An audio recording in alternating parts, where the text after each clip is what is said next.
Welcome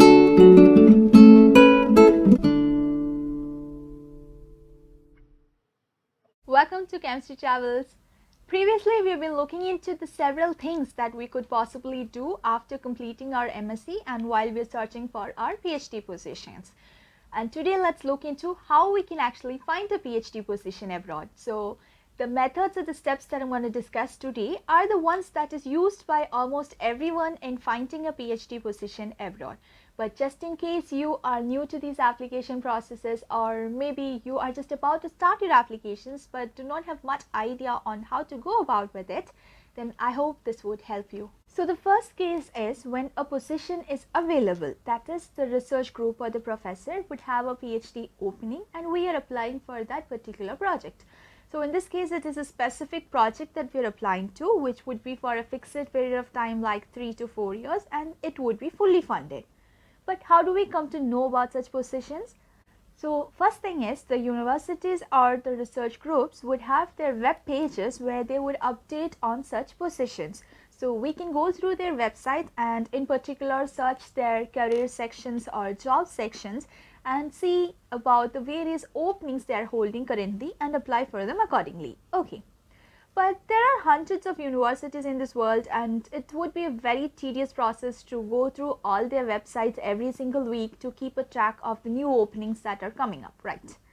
And to make our job simple, we have got some other websites similar to the job portals that we have. We have certain PhD websites where you would get an update on all the advertisements that are coming for PhD openings in your field. So some of the websites that I've been going through are scholarshipdb.net, findthephd.com, academicpositions.com, or Nature Careers, Euraccess. So these are some of the websites that I've been going through, and there are many more, and different people would be going through different websites to keep a track of the various openings that are coming up. So you can check these websites and check for your field of interest and find the various PhD vacancies or advertisements that come up in your field. Okay. But you don't even have to go through these websites every single day. Rather, they have this option for setting up email alerts. So you can just set up an email alert for your field of interest, and whenever a new vacancy comes up, so they would give you these emails. So you would get emails on a weekly basis or a daily basis based upon your interest. You would get alerts emails for these positions or these vacancies that have been advertised on their websites, and you can go through those websites and you can apply.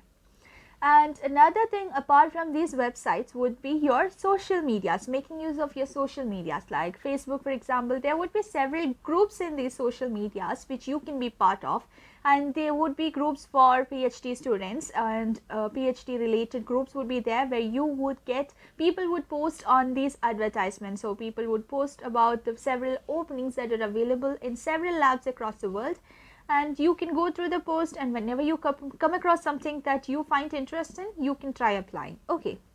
And if it is a professional social platform, I would say it's LinkedIn, and be connected with professors or researchers who work in your field, so that whenever they put up any advertisements or any openings, or someone shares any opening related to your field, you can apply for them. And apart from all these different methods, what you can do is be in touch with your friends, seniors, and your professors. So your friends or seniors might already be working in some labs abroad, and if at all they have any openings in their labs, they or any other lab that they know, they would be able to let you know, and from that you would be able to apply for these positions as well.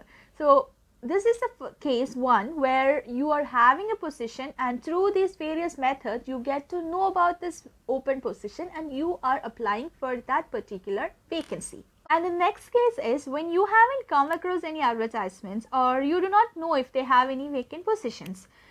And in this case, you can always email the professor directly asking if they have any positions available. And for this, you would have to go through the website of several universities and find out professors who work in your field of interest.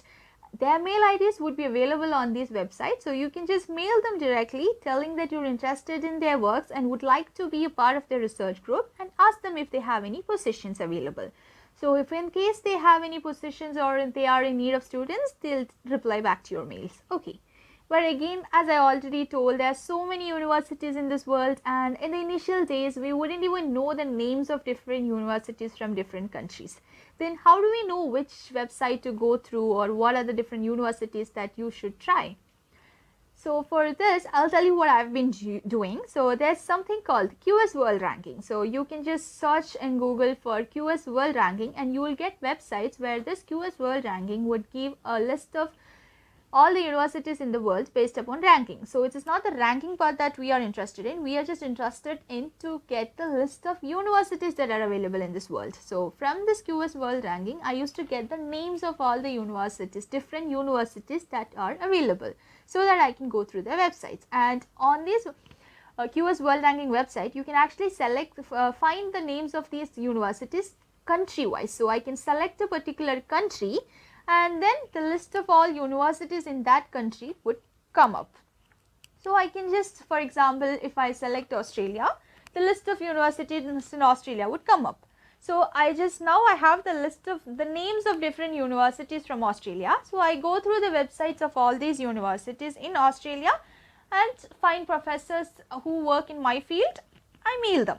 So once I'm done with all the universities in Australia, I move on to select the next country, like maybe Germany. I go get the list of universities in Germany. Now since I have the names of all universities in Germany, now I go through those websites of those universities, mail the professors that I am interested in, and once I'm done with Germany, I move on to the next country. So I used to get the names country wise and email professors based on the list that I get. So in this way, I have found it very useful, QS World Ranking list, to be very useful in finding out the names of different universities that are available in the world. Okay, and there's another thing that we can mail these professors for, that is when you want to apply for scholarships. Like we have certain scholarships like the Commonwealth Scholarship or the Marie Curie scholarships, or so many countries would have their government scholarships that are available for international students. So in all these cases, when you have to apply for these scholarships, you would have to have a proposed supervisor. So for that also, you can email these professors directly telling them that you are interested to apply for this particular scholarship and would like to have them as your proposed supervisor. So if they are okay with that, then you both can work together on a research proposal, come out with a research proposal and submit your application for the scholarships together. Okay. And finally, if you end up getting the scholarship, you would get to work with that particular professor. The last case is applying for the PhD program of a university. So many of the universities in these foreign countries would have their own PhD programs for which you can apply. So you just have to go through their websites and see about their PhD programs and find out when their applications are open. So some universities might keep their applications open all throughout the year, while others might have it open for a certain time of the year. Okay. So you can just apply for these PhD programs where you will have to submit a research proposal while you make your application, and based upon the research proposal that you have submitted, your application will be sent by the university to those professors in the university who work in that field.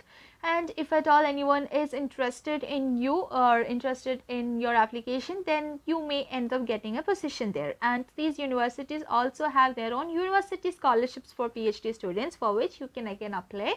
And if you happen to get a university scholarship and a position there, then you can start your PhD there. And also you can actually mail a professor beforehand. Before submitting an application to the university, you can mail professors in the university and see if anyone can be your proposed supervisor. So if at all anyone is ready to be your proposed supervisor, then you can discuss with him and come out with a research proposal that is in line with his field of work, and you can submit that research proposal. So when you already have a proposed supervisor in hand, the time it takes for your application to be processed would be lesser. So it is always better that you first contact the professor and submit your application along with a research proposal that is closely related to the field that your proposed supervisor works on. Okay. So these are the different ways in which we can try applying for PhD positions abroad. And if you have any doubts, or if you know any other ways through which we can apply for these positions, please do put it down in the comment box. Thank you so much.